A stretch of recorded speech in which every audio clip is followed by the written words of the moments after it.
ہم اپنے حاجت رواؤں کو، حاجات پورا کرنے والوں کو ایک دیوانے شاعر کی خاطر چھوڑ دیں. اب اپنے آلیہ کو، اپنے حاجات پورا کرنے والوں کو، جن کو یہ الہ کہتی تھی، ان کو چھوڑنے والے نہ تھے. اس کے ضد میں جس کو یہ 40 سال تک صادق اور امین کہتے تھے، جس کے صادقیت اور امینیت پہ قائل تھے، صادق اور امین کہتے تھے، لیکن جب اس نے یہ مسئلہ بیان کیا کہ الہ اور حاجات پورا کرنے والا ایک ہی ہے، حاجات پورا کرنے والا صرف کیا اللہ ہے، تو کہنے لگی اَإِنَّا لَتَارِكُو آلِهَتِنَا، اور کہتے ہیں کہ کیا ہم اپنے آلیہ کو چھوڑ دیں لشاعر مجنون، ایک دیوانی شاعر کی خاطر. شاعر بھی اس کو کہا جناب محمد مصطفیٰ کو، مجنون بھی اس کو کہا گیا. جس نے توحید کا مسئلہ بیان کیا ہے اس پہ لازماً فتوے لگے ہیں، یہ جھوٹا ہے، یہ دیوانہ ہے، یہ اولیاء کا دشمن ہے. اور جو بھی فتوے لگا سکتے ہیں لگاتے رہیں، لیکن ہم توحید کو بیان کرتے رہیں گے. وَيَقُولُونَ إِنَّا لَتَارِكُو آلِهَتِنَا لِشَاعِرٍ مَجْنُونٍ، اور کہتے ہیں کہ کیا ہم اپنے آلیہ کو ایک دیوانی شاعر کی خاطر چھوڑ دیں. لشاعر مجنون بل جاء بالحق وصدق المرسلین. اللہ نے فرمایا چھوڑ دو مجھے، میں جواب دوں گا.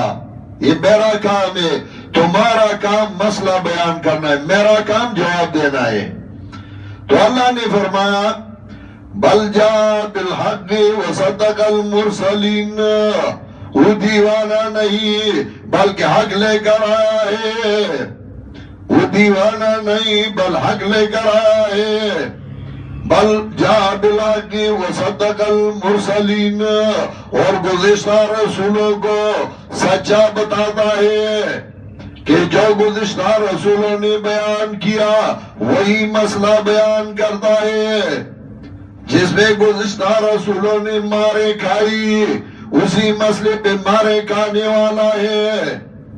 جو گزشتہ رسولوں نے مسئلہ بیان کیا تھا وہی مسئلے کو بیان کرنے والا ہے. تم اس کو شاعر بھی کہتے رہو، مجنون بھی کہتے رہو.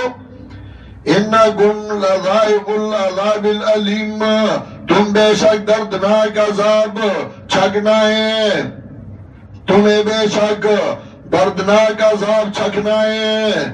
تم تو ان کی مخالفت کرتے ہو، اسی وجہ سے یہ کہتے ہیں کہ اللہ کے بغیر کوئی حاجات پورا کرنے والا نہیں. اسی طرح سورہ صاد آیت نمبر 5، آیت نمبر 4 سے میں شروع کرتا ہوں. سورہ صاد، سورہ صاد آیت نمبر 4.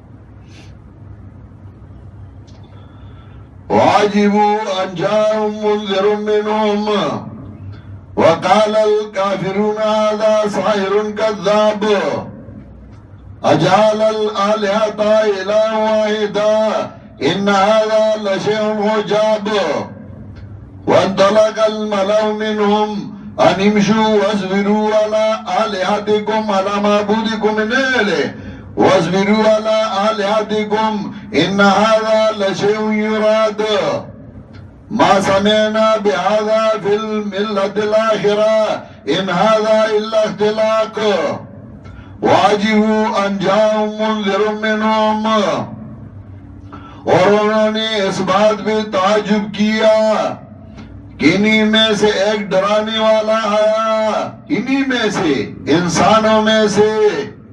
لوگ کہتے ہیں پیغمبر نور ہے کہ بشر.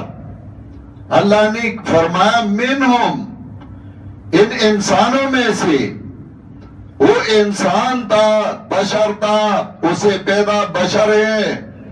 جن سے رسول اللہ صلی اللہ علیہ وسلم پیدا ہوئی وہ بشر ہیں جن میں بھیجا گیا، جن میں سے تاؤ بشر تھے منہم واجبو انجام منذر منہم، اور انہوں نے اس بات پہ تعجب کیا کہ انہی میں سے ایک ڈرانے والا ہے۔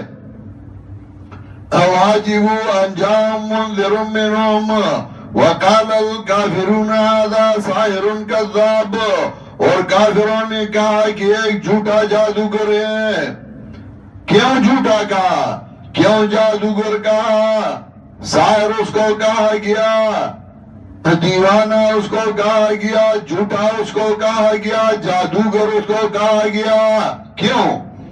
اجعل الآلہۃ الہا واحدا، کیا اس نے تمام آلہہ کو ایک الہ بنا دیا ہے؟ اور آلہہ جو ہے وہ کچھ بھی نہیں کر سکتی۔ اس کا عقیدہ ہے کہ صرف ایک ہی الہ ہے، ایک ہی حاجت پورا کرنے والا ہے۔